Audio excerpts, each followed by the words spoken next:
There's a certain quiet that settles into a house when everyone has left. One that hangs on memories and stretches into every corner. My house had known the laughter of my son as a boy. The sounds of footsteps racing up and down the stairs. And eventually, his coming home with his own family. This house, old as it was, held pieces of me and my history with it. It was home, and I thought it would remain that way. A place where family would always be welcomed back to. My son grew up here. I raised him alone for the most part. Though his father was never completely absent. He was a good boy, gentle and loving, with a heart big enough to love even the grumpiest old woman. He had always been a part of my life's rhythm, from the days of school lunches and scraped knees to the years when he started to make his way into adulthood. But something happened along the way. It wasn't all at once. It happened in tiny, invisible shifts, like the way a house settles over time until one day, the doors won't close the way they used to. When he met her, my daughter-in-law, it was like watching him fall in love for the first time. He was all smiles and stammering words, eyes bright with hope, and I was happy for him. When they married, I welcomed her into my home with the warmth of a mother who believes she's gaining a daughter.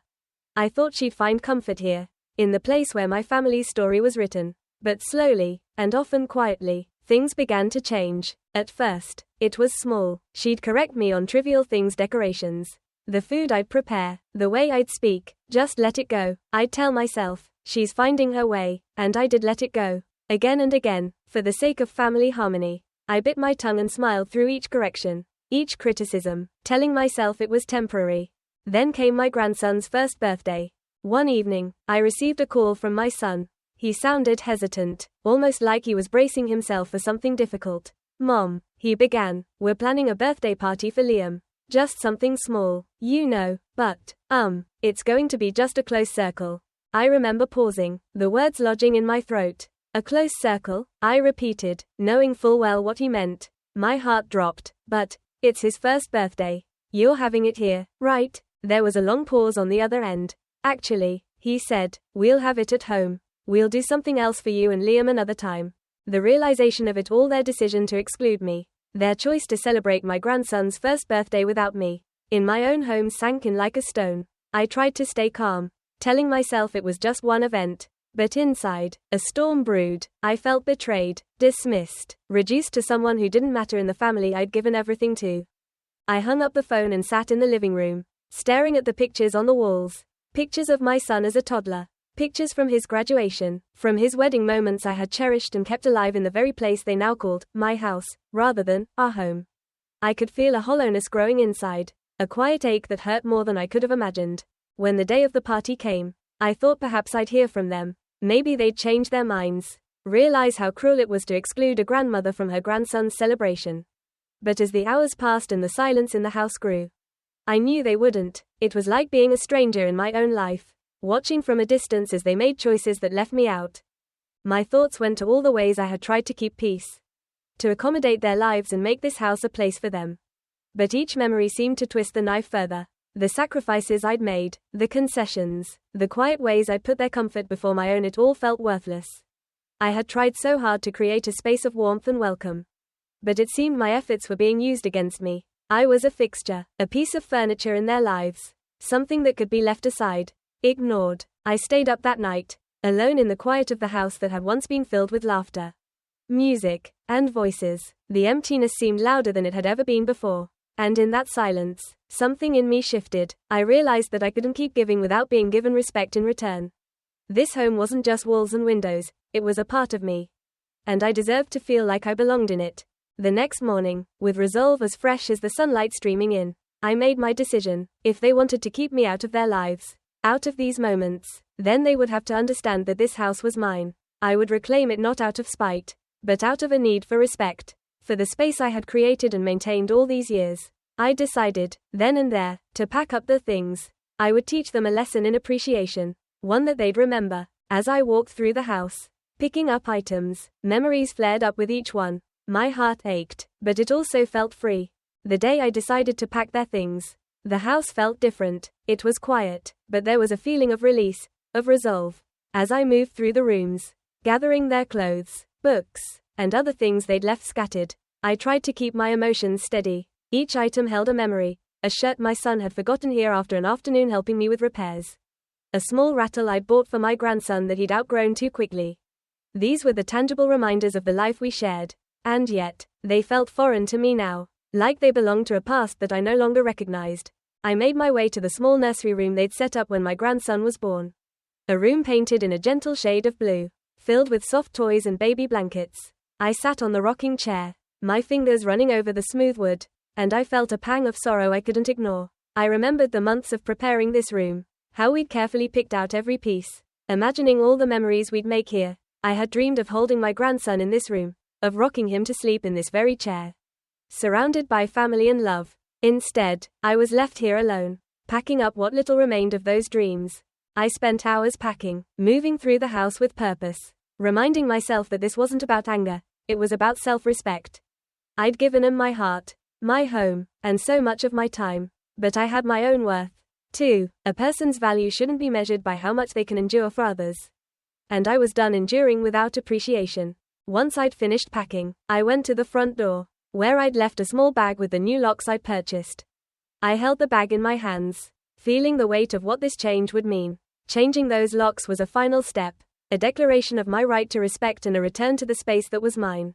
My hands were shaking as I switched out the locks, but I felt stronger with each twist of the screwdriver, each click of the new mechanisms fitting into place. It was an act of closure, a way to physically reinforce the boundaries I should have set long ago. When I was done, I sat in the living room, looking around at the house that now felt truly, fully mine again. There was a strange sense of peace in reclaiming it, and yet, a deep sorrow, too. This house, my home, was where I had wanted my family to come together, but instead, I'd been forced to close myself off from them to protect my heart. That evening, I wrote a letter to my son. I didn't know if I'd ever have the courage to say these things aloud. So I poured my heart onto the page, telling him everything I felt and why I'd taken the steps I had. I told him how deeply I loved him, how I had hoped for years to create a home where he'd always feel welcome.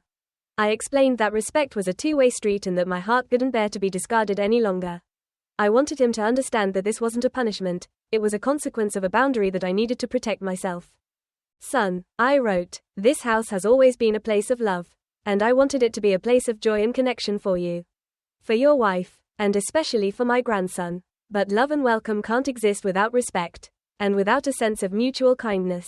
If you ever wish to come back here, please remember that this home deserves the same respect you give a friend's home.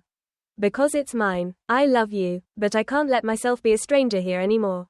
I folded the letter, left it on top of their packed bags by the door, and took one last look around before I headed to bed. That night, I slept deeply, without dreams. It was as though a weight had been lifted from my heart. And even though I knew I'd feel the pain of this decision, I also knew it was the right one. The following days were filled with a strange kind of silence, one that held both relief and sadness. Part of me wanted to reach out, to call my son and ask if he'd read my letter, if he understood why I'd done what I had, but I held back, trusting that if they cared, they'd reach out on their own. Each morning, I found new ways to fill the time I'd spent worrying about them, making space for things I hadn't done in years. I dug out my old gardening tools, spending hours in the yard, pulling weeds and planting flowers. It was a messy, exhausting job, but there was something deeply satisfying about working the soil, watching as my hands turned brown with dirt, knowing I was cultivating something purely for myself. In a way, the garden felt like a metaphor for the life I was rebuilding, messy and slow, but gradually coming to life again. One morning, as I sipped my coffee on the back porch, I noticed the garden was beginning to bloom. The roses I'd planted years ago were coming back, their delicate petals opening in the sunlight, as if reminding me that beauty returns even after long periods of neglect.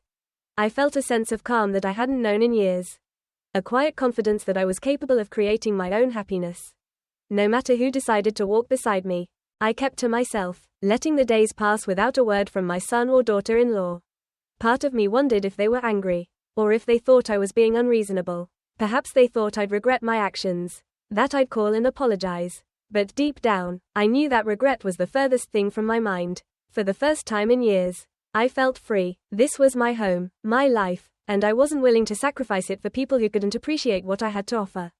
One afternoon, as I was trimming the hedges, I noticed a familiar car pull up to the curb. My heart skipped a beat as I watched my son get out, a pensive look on his face as he walked slowly up the driveway. He glanced around, his expression a mix of hesitation and something else I couldn't quite place. He stopped at the door, reaching for the handle, and I saw the moment he realized the locks were different. He looked around, confused, and then his eyes landed on the note I'd left on top of the bags. I watched him, hidden from view, as he picked up the letter, unfolding it with trembling hands. The silence that followed was almost unbearable. But I waited, my heart pounding as I wondered what he must be thinking. I didn't know if he'd be angry or hurt or if he'd finally understand why I'd done what I did.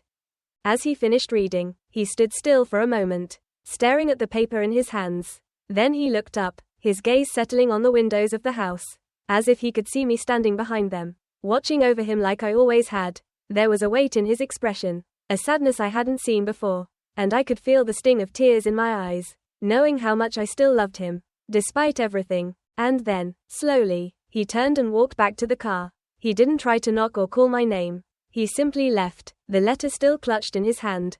As I stood there, watching him drive away, a wave of emotions washed over me: sadness, relief, love, and a quiet hope that maybe, one day, he'd come to understand why I had taken this stand.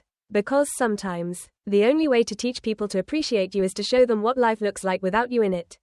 It wasn't easy, but I knew I'd made the right choice. And as I turned back to my garden, I felt a new sense of purpose bloom within me, stronger and more vibrant than any flower I could ever plant. The days after his visit stretched out like a vast, uncharted landscape. I hadn't heard from him since he'd read my letter, and while part of me hoped he would come back, I also knew that he needed time to process what I had done. The quiet was both a balm and a burden, giving me space to breathe and yet a reminder of the consequences of my actions. Each day felt like a test of my resolve, and I had to remind myself of the reasons I'd taken this step. I began to find new rituals in my solitude. Each morning, I'd walk through the house with my coffee, examining each room like it was something fresh and undiscovered. It was amazing how different my home felt without their presence, lighter. As though a weight I hadn't even noticed had been lifted. I still felt pangs of guilt, but I kept telling myself that my decision wasn't about shutting them out, it was about reclaiming a space that I had, for too long, let slip from my grasp. One afternoon, as I was reorganizing the kitchen, I found a small notebook tucked away in a drawer. It was an old journal of mine, one I'd started when my son was still young. Leafing through it, I read the entries with a kind of detached fascination, like I was reading about someone else's life. Each page held stories of motherhood, first steps, first words, tiny victories, and countless worries. I could feel the intensity of my love for him in every word. And it struck me that my love hadn't changed, not even now, but I had. As I read, I began to realize how much of myself I'd poured into being his mother, into raising him alone and giving him everything I could. And while I would never regret that, I could see now that it had come at a cost. I had lost parts of myself. Parts one was only now beginning to rediscover. It was a strange, bittersweet realization, knowing that while my love for him was as constant as the sunrise, my sense of self-worth had been buried under the weight of being needed, being there for everyone else but myself. The journal pages ended abruptly. Around the time he left for college, I closed the notebook and held it in my hands, feeling a mix of pride and grief, knowing that I had done my best. But now, it was time to start a new chapter, one where I didn't have to measure my worth by the sacrifices I made for others. The days passed slowly, blending into each other as I found a rhythm of sorts. I took up baking, spending hours experimenting with recipes, filling the house with the warm, comforting smell of bread and pastries. I'd spend afternoons reading, losing myself in books I hadn't had the time to enjoy in years. I even started painting again, pulling out an old easel and setting it up by the window where the afternoon light poured in. It felt good to create, to let my hands and mind work together on something purely for myself. One evening, as I was cleaning up the kitchen after baking a batch of scones, I felt an odd surge of contentment. The house was warm, the smell of vanilla lingering in the air, and the quiet felt peaceful, not empty. For the first time in years, I felt truly at home, grounded in a way I hadn't been before. I was building a life for myself, one that didn't revolve around anyone else's expectations or needs. But still, the longing for family lingered, a soft ache that never quite went away. I missed my grandson, his bright eyes and curious smile. I missed the sound of my son's voice, the laughter we used to share before things became so complicated. I knew that healing was a process, and I held on to the hope that, in time, we might find our way back to each other. But I also knew that I couldn't go back to the way things were. I couldn't keep giving and giving without being seen, without being valued. One morning, about 2 weeks after the incident, a letter arrived in the mail. I recognized my son's handwriting immediately, my heart thumping in my chest as I tore open the envelope. His words were brief but sincere, an apology tinged with regret. Mom, I'm sorry, I didn't realize how much you were hurting, how much we'd taken you for granted. I see it now, and I want to make things right. Can we talk? As I read his words, I felt a warmth spread through me, a sense of relief mixed with the cautious hope that maybe, just maybe, things could change. I took a deep breath, folding the letter carefully and placing it on the table. I'd waited a long time for him to see me, to understand that I wasn't just his mother, but a person who deserved respect and kindness. And here, in his own handwriting, was the acknowledgement I'd been waiting for. A few days later, we met at a small coffee shop in town. I arrived early, my heart pounding as I settled into a corner table, watching the door anxiously. When he walked in, looking around until his eyes found me, I felt a surge of emotion. He looked older, tired perhaps, but there was a softness in his expression that I hadn't seen in a long time. As he sat down, we exchanged a hesitant smile, both of us unsure of where to begin. He looked down at his hands, twisting a napkin nervously. Mom, he started, his voice barely a whisper. I'm sorry. The words hung in the air between us, and for a moment, I didn't know what to say. I had waited so long to hear those words, but now that they were here, I realized that it wasn't just an apology I needed. I needed him to understand, to truly see why I had taken such a drastic step. I took a deep breath, gathering my thoughts. I love you, and I always will, I said slowly, but love isn't the same as acceptance. I need you to understand that I deserve respect, that this house is part of me. It holds everything I've been through, everything I've given, and it's not just a place you can take over. He nodded, his face etched with a mixture of guilt and understanding. I know, he said quietly. I didn't realize, I just assumed you'd always be there, that you'd understand, but that's not fair to you.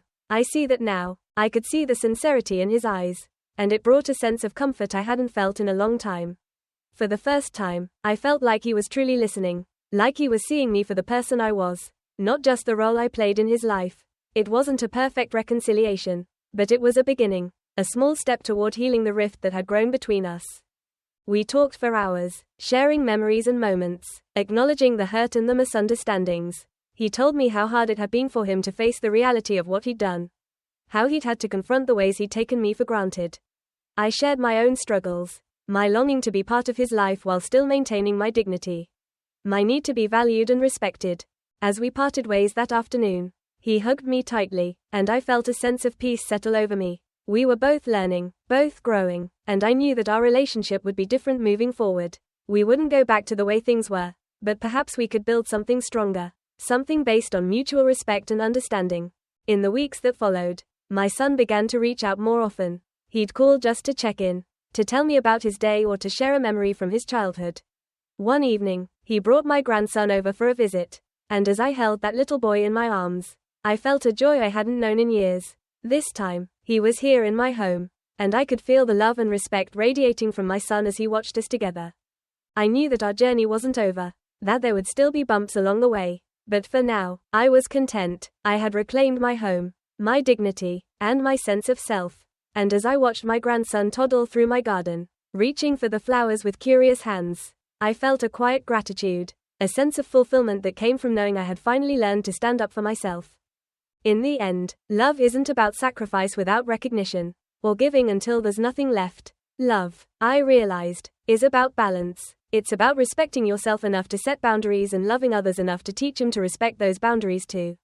And as I looked around my home, filled with the warmth of family and memories old and new, I knew that I'd finally found that balance. This was my life, my story, and I was living it on my own terms. As time passed, the rhythm of my life settled into something new, something both familiar and wonderfully different. There was a newfound lightness to my days, a quiet sense of satisfaction that came from knowing I'd taken control, that I was finally honoring the life I'd worked so hard to build. My relationship with my son was growing stronger, rooted in mutual respect. He would visit more often, sometimes with my grandson, and each visit felt like a small miracle, a testament to how far we'd come. On one of these visits, we sat in the backyard, watching my grandson play among the flowers. My son looked around, noticing the garden I'd painstakingly tended, the way it had blossomed over these months of change. He smiled softly, a look of quiet admiration in his eyes. "It's beautiful out here, Mom," he said, his voice tinged with a bit of awe. "I never realized how much work you put into this place." His words touched me deeply. There was a time when I might have brushed off the compliment, saying it was just a garden, or something to pass the time. but I'd learned to see the beauty in my own work, to take pride in the things I created. I nodded, letting his words settle in, feeling them like a balm on old wounds. This garden has kept me going, I replied, a small smile tugging at my lips. It's taught me that even when things fall apart, there's always a chance to start over, to grow again. He nodded, and I could see the understanding in his eyes, a reflection of the journey we'd both been on. There was a shared recognition between us, an acknowledgement of the strength it took to rebuild, to nurture a relationship that had once felt broken beyond repair. For the first time, I felt like he truly understood the value of what I'd created here, not just the physical beauty of the garden, but the sense of peace and belonging it represented. One quiet Sunday afternoon, my son surprised me by dropping off my grandson for a few hours. It was the first time he'd left him with me alone since our estrangement, and it felt like a gift. As I watched my grandson explore every corner of my home, I felt a profound sense of joy, one that came from knowing I was finally part of his life in a way that felt real and unforced. I took him out to the garden, showing him the flowers and letting him feel the soft petals under his small fingers. He giggled as he touched the bright yellow daisies, his tiny hands reaching for everything in sight, curious and eager to learn. Watching him discover the world was like seeing everything anew. Through fresh, innocent eyes, I realized then how much I'd missed these simple joys, how much life I had left to experience, and how grateful I was to be present in these moments. Later, as he napped on a blanket under the warm afternoon sun, I sat beside him, basking in the peacefulness of the moment. I thought about all the pain, the misunderstandings, and the journey it had taken to reach this place of calm and quiet joy. It hadn't been easy. There had been days when I doubted myself, when I'd wondered if I'd made the right choice. But as I watched my grandson sleep, his small face soft and peaceful, I knew that every step had been worth it. My son returned later that evening to pick him up, and I saw the way his face softened when he found us in the garden. The look of contentment that crossed his features as he watched us together. It was a look that spoke of understanding, of a bond renewed and strengthened by the struggles we'd overcome.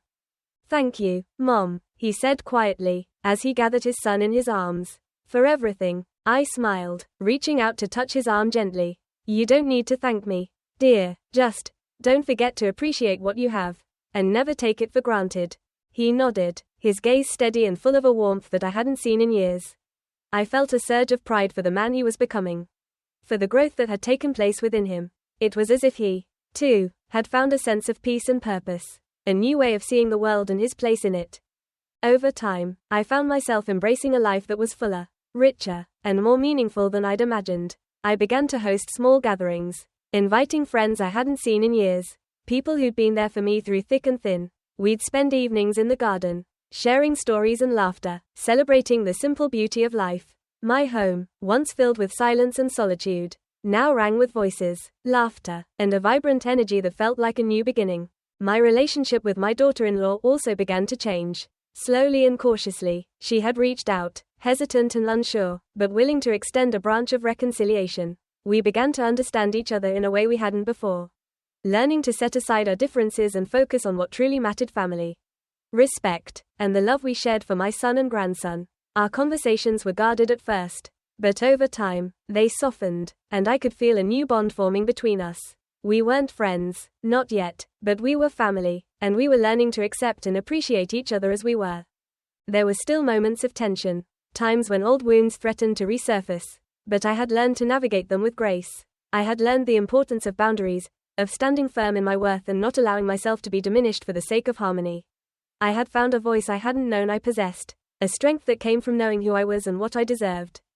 And as I looked around my home, filled with the people I loved and the life I had built, I felt a deep sense of gratitude. I had reclaimed my life, my sense of self, and my place in this family. I was no longer just a mother or a grandmother. I was a woman who had fought for her right to be respected, who had learned to love herself enough to demand that respect from others. On my grandson's second birthday, my son and daughter-in-law hosted a party at their own home, inviting me as a guest of honor. As I walked through the door, I was greeted by smiles, warm hugs, and the sight of my grandson's face lighting up when he saw me. It was a moment I dreamed of, a moment that felt like the culmination of everything I had worked for. The party was simple, filled with family and friends, laughter and love. I watched my grandson toddle around, delighting in the attention, and I felt an overwhelming sense of pride not just for him, but for the family we had become. We weren't perfect, but we were together, and we were learning how to be better for each other. As the day drew to a close, my son pulled me aside. His eyes filled with emotion. "Mom," he said softly, "I just want you to know, I'm so grateful. For you, for everything you've done. I don't say it enough. But I see you, I see everything you've done for us. And I appreciate it." I nodded, feeling a lump in my throat. "I know," I whispered, reaching out to squeeze his hand. "And I'm proud of you. Proud of the man you've become. The father you are. I love you, and I'm so glad we found our way back to each other."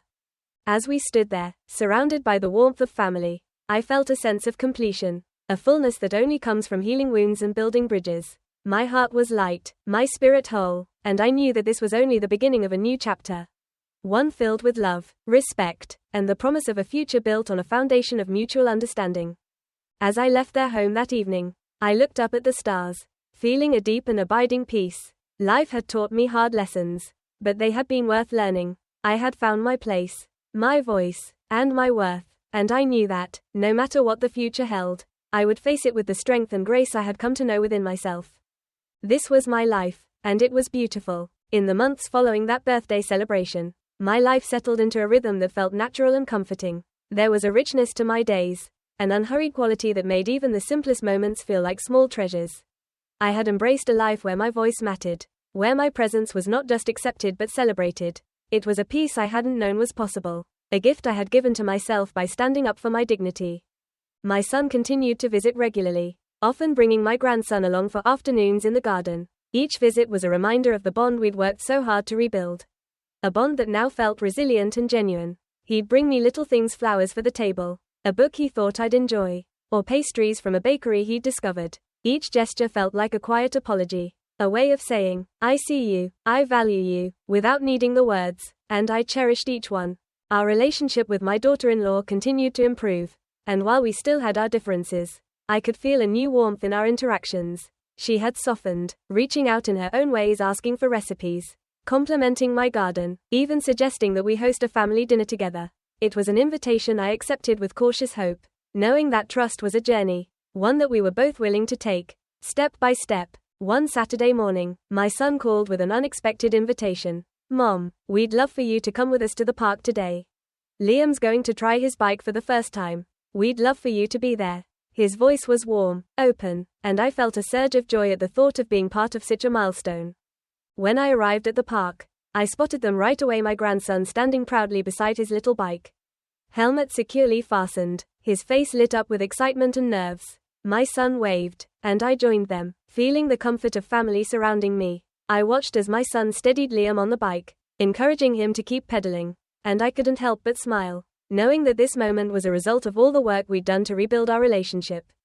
As I watched Liam wobble and eventually find his balance, I felt a swell of pride, not only for him but for all of us.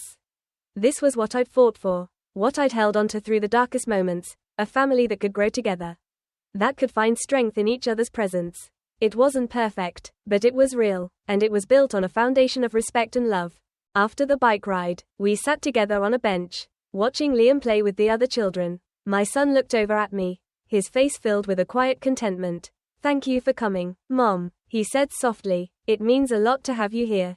I smiled, feeling a warmth in my chest. "I wouldn't miss it for the world," I replied, and I meant it. For the first time, I felt truly present in my own life, aware of the beauty in each moment, grateful for every second I was able to spend with the people I loved. The years passed, and life continued to unfold with all its ups and downs. I grew older, my hair silvering and my steps slowing, but my heart remained full. My garden flourished, a testament to the resilience I'd found within myself, and it became a gathering place for family and friends alike. My grandson grew up with memories of summers in the garden, of afternoons spent picking flowers, of stories shared under the wide open sky. There were family dinners, holidays spent together, and countless small moments that filled my life with a sense of purpose and joy. And through it all, I held on to the lessons I'd learned: the importance of boundaries, the value of respect, and the power of self-worth. One autumn day, as I was tidying up the garden, my son came to visit, bringing along my grandson, now a teenager. He had a look of seriousness on his face, and as he sat down beside me, I sensed that something was on his mind. "Mom," he began, his voice filled with an emotion that caught me off guard. "I've been thinking a lot about everything you taught me, everything you've shown me about respect, love, and resilience. You've taught me more than I could ever express. And I just wanted to thank you. He looked down, his eyes misty, and I reached over, squeezing his hand gently. You don't need to thank me, dear. You've given me just as much. This family, this life we've built together, it's all I've ever wanted. He nodded, a soft smile breaking through his tears. I know, but I still wanted to say it. I don't want to ever take you for granted again. We sat in silence for a moment, the weight of his words settling in. I felt a profound sense of peace, knowing that everything I'd been through, every painful step, had led to this moment of understanding, this moment of connection. As the years passed, I continued to live a life filled with purpose, surrounded by the love I'd worked so hard to nurture. I grew older, my body slower but my spirit still vibrant, and I knew that when my time came, I'd leave behind a legacy of love, resilience, and strength. When I finally left this world, I left knowing that my family had learned the importance of respect, of valuing each other, and of never taking one another for granted. My home remained with them, filled with memories and the echoes of laughter, a place where they could always find comfort and belonging. And perhaps, in some way, that was the greatest gift I could have given them, a place to call home. A place to remember who they were and who they could become.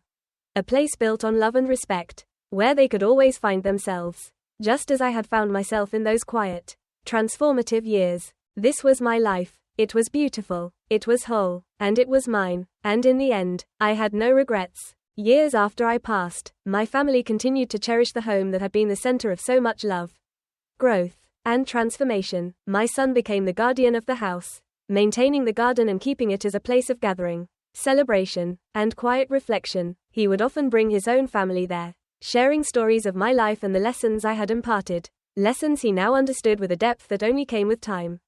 The garden, once my personal sanctuary, became a living memorial. My grandson, now a young man, found solace there, tending to the roses and flowers I'd planted, nurturing them with the same care I once had. He would bring his own children there someday, showing them the blooms and telling them about their great-grandmother who had taught their family about respect, resilience, and love. On special occasions, they'd gather in the garden, birthdays, holidays, or sometimes just quiet weekends, and my son would retell the stories of the moments we'd shared.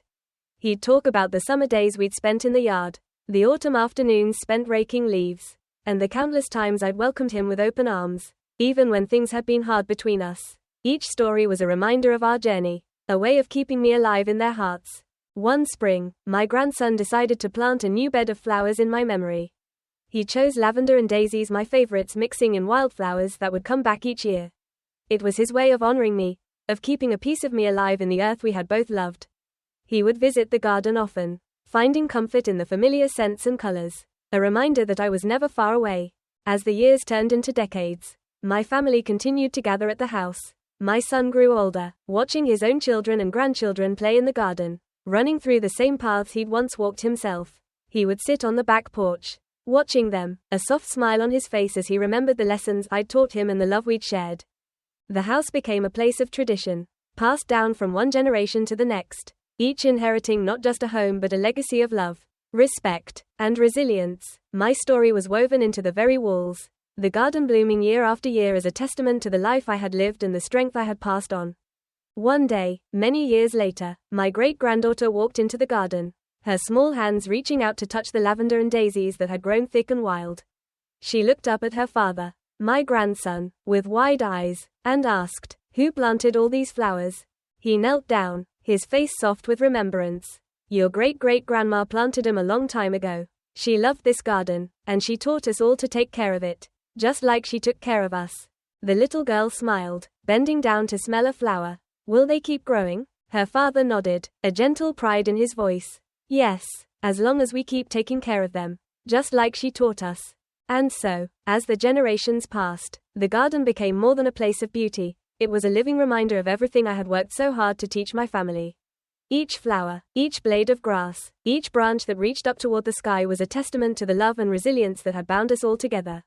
Even long after I was gone, the house, the garden, and the family I had nurtured were my legacy, a legacy built on the quiet strength of a woman who had learned, in her own time, the value of respect, the power of love, and the importance of knowing her own worth. And through the stories they shared, the flowers they tended, and the memories they held close, I was still there, a part of their lives, a part of the family, a part of the home that had always been my own. As years went by, the stories of my life became part of the family's lore, told and retold in ways that made me feel both present and timeless. My great-grandchildren and great-great-grandchildren grew up knowing my name, hearing stories about the strong woman who had once lived in the house they visited every year. I was, to them, a part of the family's mythology, a figure who had shaped the foundation of their lives in ways they might never fully understand but would always feel.